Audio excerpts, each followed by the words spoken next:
Welcome to the Marketing for Startups podcast. If you're trying to figure out marketing for your startup, then you're in the right place. In this podcast, we go high level, looking at the intersection of branding, data, and leadership to offer you a marketing playbook to grow and scale. Join me each week for in-depth interviews, tactical advice, and practical trainings. Hi, I'm your host, Victoria Hajar, veteran marketer and startup enthusiast. I promise to bring my experience and curiosity to each episode. Then together, we'll peel back the onion on this ever-changing discipline that is marketing. I'm so happy you're here. Let's dive in. Hello, and welcome to this week's episode of the Marketing for Startups podcast. This is a highly anticipated episode. I feel like everyone I talk to has been asking me to do this specific episode. And what we're talking about today is breaking down AI and how we can use it in our marketing departments to save time and save money and sort of use it as like an extra hand in our business, right? I mean, I think there's a lot of talk about AI for good or for bad, but there are a lot of really practical applications for marketing that you can utilize AI for that's going to make your life a lot easier. It's going to help you and your team work a little bit faster. So today I'm going to break down 4 specific ways you can utilize AI in your marketing department. I'm also going to talk about my favorite AI tool. So stay to the end because I'm breaking down what my favorite tool is. I have tested a bunch of them and I'm going to give you my top recommendation and going to give you some tips for how to get the most out of AI. So buckle up, get your notebook out because it's going to be a really juicy episode, really tactical, and one that you can put into play as soon as the episode ends. But before we get started, as always, it would mean so much to me if you could like and share and rate and review, do all the things with this podcast. Anytime you take a small action like writing a review or sharing an episode with an entrepreneurial friend, it helps me to reach more people, which is my mission with this podcast, to help make marketing for startups a little bit easier. And really give this tactical advice that I think is really lacking in the space, right? You are a founder. You're not going to go ahead and execute the ads or execute the social. Hopefully, you're building a thriving team. And so on this podcast, we look at the leadership aspect of marketing, data, high-level strategy to get you doing the marketing work that you need to do as a founder, right? Let's not get stuck in the minutia. Let's rise up level ourselves to be the leaders, the CEOs of our business. So with that, let's dig into AI. Alrighty. So when I first tested out ChatGPT, I was, like all of us, completely blown away. And I could see very quickly how it would help me personally in my business, right? So I have 2 sides to my business. I fulfill for clients where I'm working directly as a fractional CMO. That's really like a leadership, right, role in those organizations. But in my business, Ugly Ventures, I do quite a bit of writing. A lot of, obviously, I produce this podcast and I write a blog that accompanies with it. This is more like a thought leadership, right? And so with that, I'm able to actually use ChatGPT to execute on some repeatable tasks that maybe is not such a good use of my time to get stuck on for hours and hours. I'm pretty busy lady, like most of us listening, have family and these 2 sides to my business and volunteering in communities and networking and all of the things, right? So how can we use AI to sort of cut down the time we spend on those tasks where we seem to get stuck is a use case I think is incredibly, incredibly helpful. So for me, that was writing, really content creation and writing. And it wasn't that I wanted to not write anymore. I actually really enjoy writing. But the problem with me is it tends to take a lot of time. So I have quite a bit of experience using the tools personally to sort of get the quality and level of writing that is useful for me. So I'm going to speak on that. But I am going to go through these 4 specific ways we can use AI in our marketing departments to really actually enhance everything that we're doing. So let's go ahead to talk about the first use case. So the first use case here is for segment customization.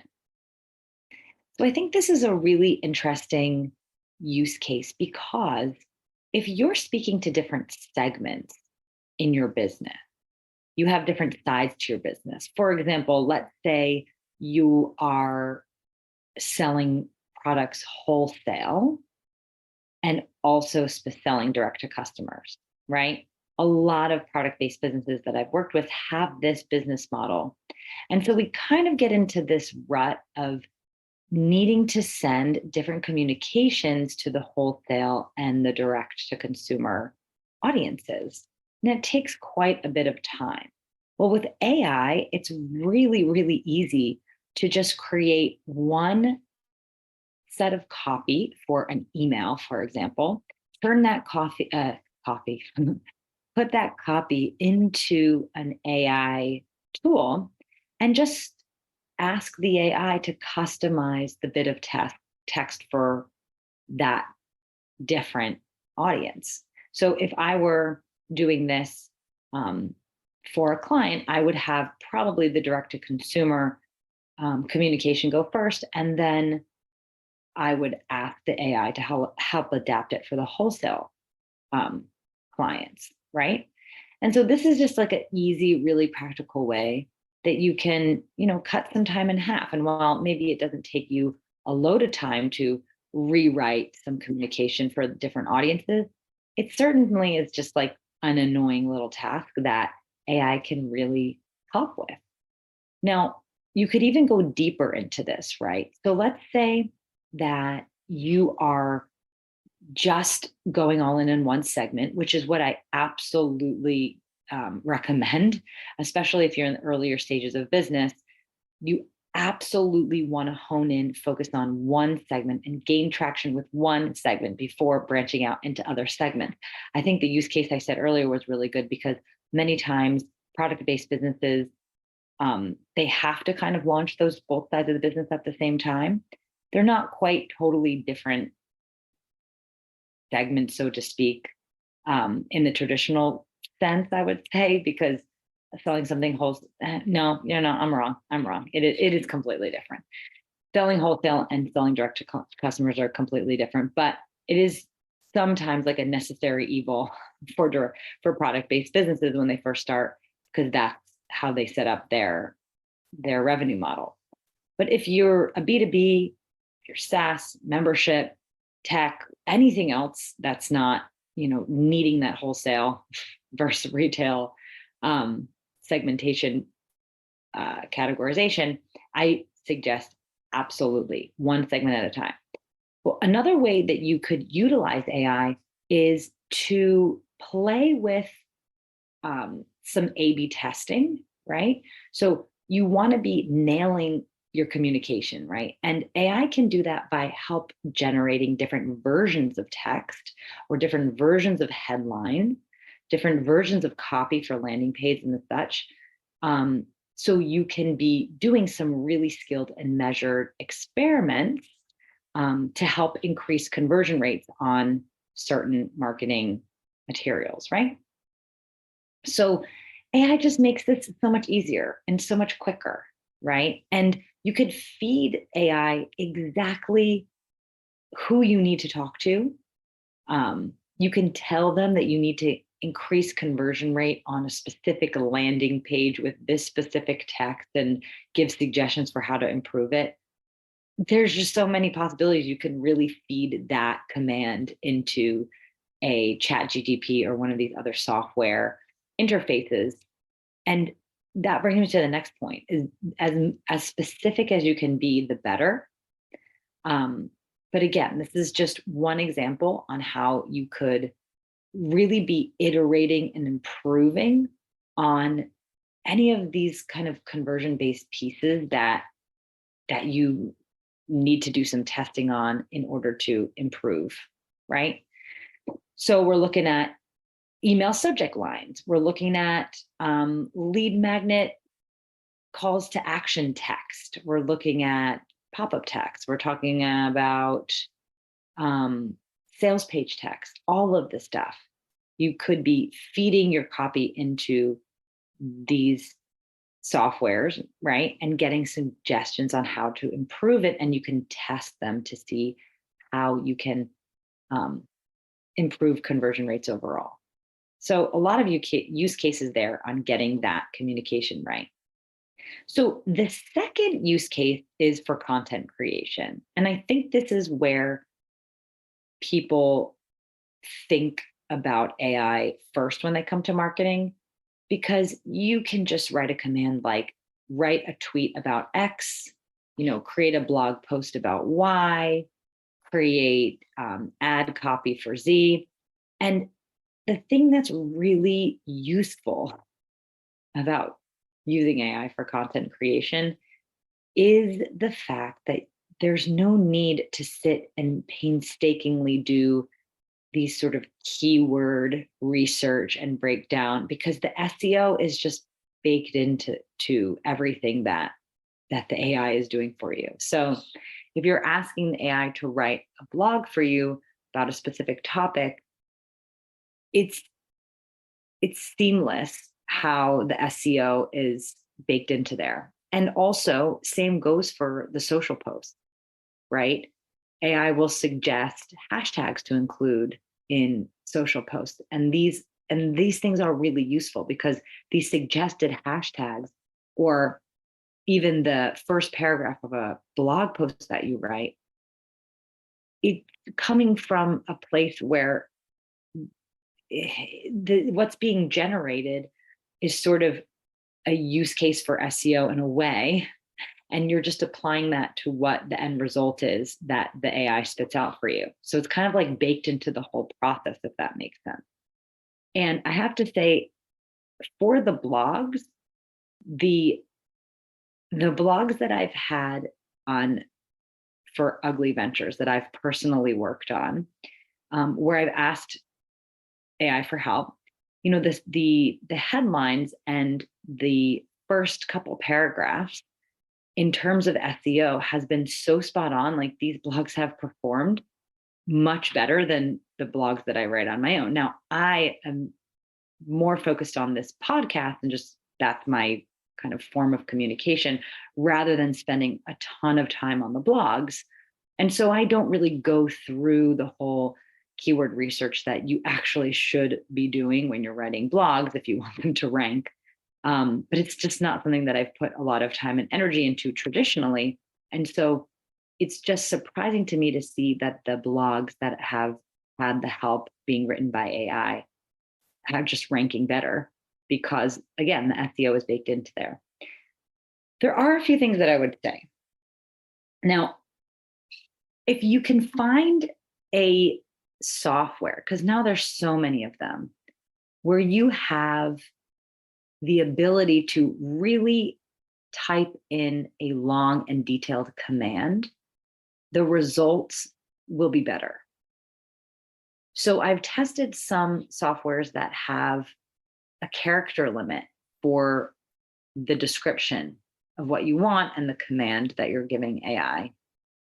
And you really, really have to be very good, I believe, if you have a character limit of describing exactly what you want in very few words, in order to have them produce something that's going to be extremely useful.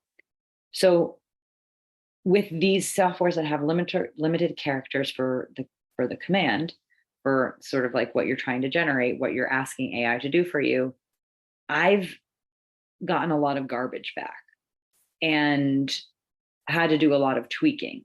I mean, it's always useful to, no matter what software you're using, because AI really gets you started.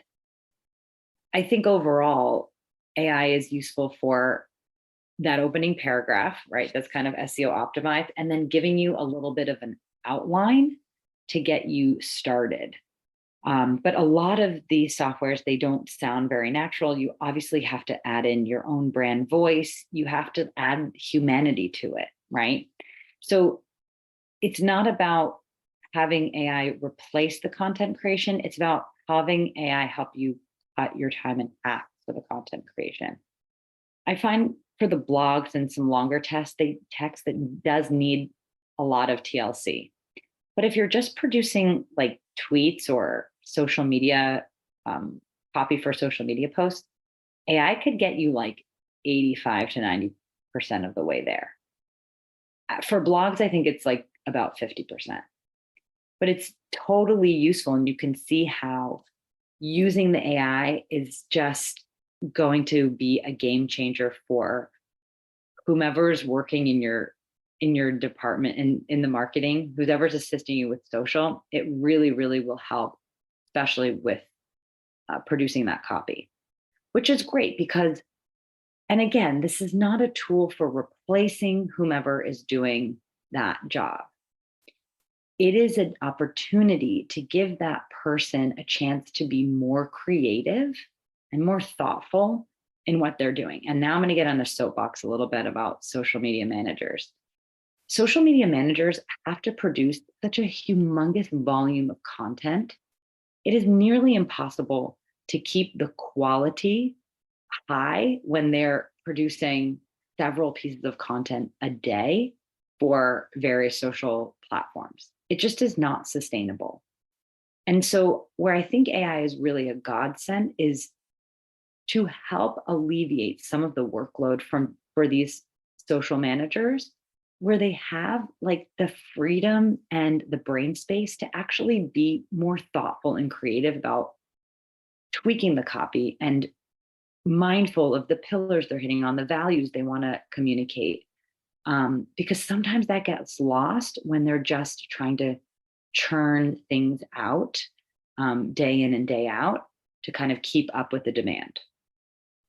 So in this sense, I think AI is extremely useful and also very worthwhile for you to invest in a very good platform. And I'm going to tell you my recommended platform at the end, so you have to stay at the end. Okay, so moving on from content creation, the third use case is customer service. Now, we've had chatbots around for a really long time, but chatbots have always been more of a preloaded Q&A modality, you can say. So in the past, chatbots have been, in order to set up a chatbot, you have to sort of have a question and answer document where you're sort of directing people to specific categories of questions that you have like prefabricated answers to. So it's not really intuitive. It's not really, a lot of times it's just extremely frustrating because a chatbot's not really going to give you answers that you need. So frustrating. Like if you're trying to talk to someone at the bank, right? And they're just like giving you choices that are not relevant to you. But chatbots powered by AI, well, that's like a whole other can of worms, right? So you could utilize AI to handle sort of routine customer inquiries, but it could, the experience of chatting with the AI is much more, it's more intuitive, but it is also much more natural than kind of our traditional chatbots. There is a bit of course, guardrails that you have to, you have to put on the AI to sort of set this up to utilize AI for chat, but it's happening. It is it's available, and so it's something that is an interesting thing to consider. And I imagine that over the next year or so, we're just going to see more and more companies popping up that's going to offer super high quality AI chatbots for your business as a widget you can just pop into your site. So I would keep my peepers open for that kind of coming our way in the upcoming months. So the last and final use case is for marketing performance optimization.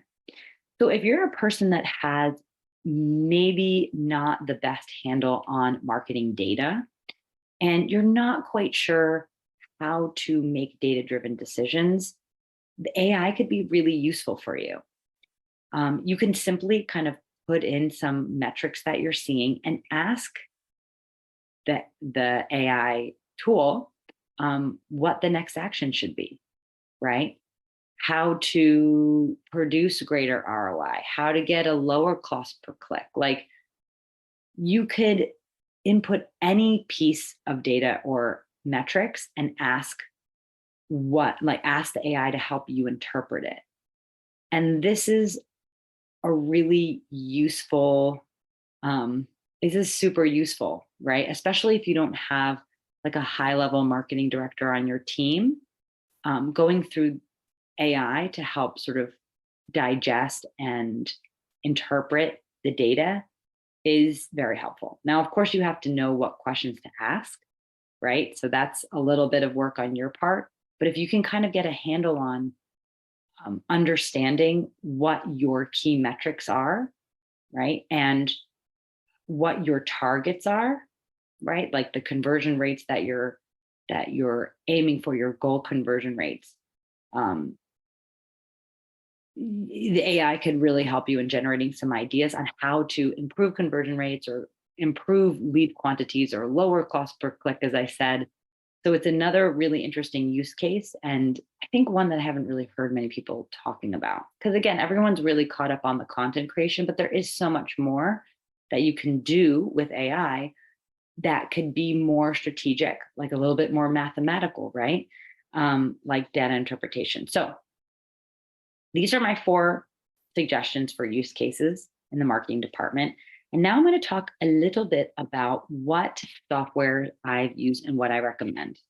So, of course, when ChatGPT first launched, I was all over ChatGPT.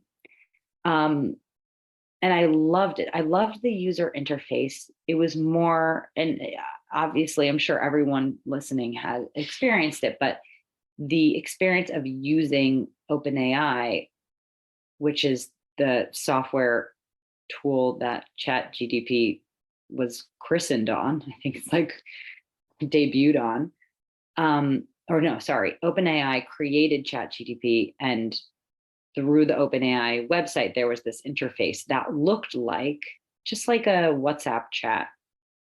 It was just a chat, and that's all. And you can put whatever you want in the chat box, and the sky was the limit. But when then ChatGPT became over flooded with visitors, and it was really hard to get in to access it, and that now it's behind a paywall. But in the process of it being difficult to access, I started exploring some other alternatives. So the first alternative that I went to was Jasper. So Jasper, I really did like Jasper.